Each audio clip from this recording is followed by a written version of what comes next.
আপনারা সবাই কেমন আছেন? আলহামদুলিল্লাহ আমিও ভালো আছি। সকালবেলা ঘুম থেকে উঠে বাইরে থেকে তাজা শাক নিয়ে আসছে।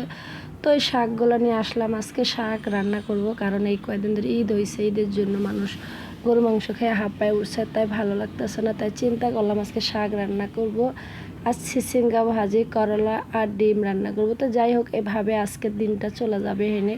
তো সবসময় আপনারা মনে করেন খালি মাংস মাছ খাইলেই অনেক কিছু না, শাকসবজি খাইলে শরীরটা অনেক ভালো থাকবে। তো এই আমাদের শাক কাটতেছি, শাক কাটতে কাটতে বাহিরে প্রচুর পরিমাণ বৃষ্টি আছে, শাক ধুয়ে বাহিরে চলে গেছে ভিজার জন্য। তো এখানে আমি বৃষ্টিতে অনেকক্ষণ ধরে ভিজলাম, ভিজা টিজা শেষ হয়ে গেলে তারপরে আইসা আবার শুরু করবো রান্না। তো ভিজতে ভিজতে ভাবতেছি আল্লাহ গো, আরেকটু জোরে বৃষ্টি, আরেকটু জোরে বৃষ্টি আয়। তো বৃষ্টি আর জোরে আসে না, থেমে গেছে। চিচিঙ্গাগুলো ঈদের সময় এনে ফ্রিজে রাখছিলাম, সেগুলো আজকে আমি কেটে ধুয়ে সুন্দর করে সিদ্ধ করে নিয়েছি, কারণ সিদ্ধ করে নিলে ভালো হয়। আর এই শাকগুলো আমি সুন্দর করে ধুয়ে নেব, টাটকা একবারে টাটকা টাটকা শাক। এটা আজকে ভাজি করব, কারণ চিংড়ি মাছ ছিল না ফ্রিজে, তাই চিংড়ি মাছ আনতে পারি নাই, সেজন্য ভাজি করবো। তো এক চুলার সিদ্ধ দিলাম, আর এক চুলার ভিতরে আমি চিচিঙ্গা ভাজিটা বহাই দেবো, আর একটু লবণ দিয়ে শাকটা সিদ্ধ করে পরে আর কি বাগার দিব, আপনারা দেখলে বুঝবেন। তো এখানে আমি চিচিঙ্গা ভাজি বসাইতেছি।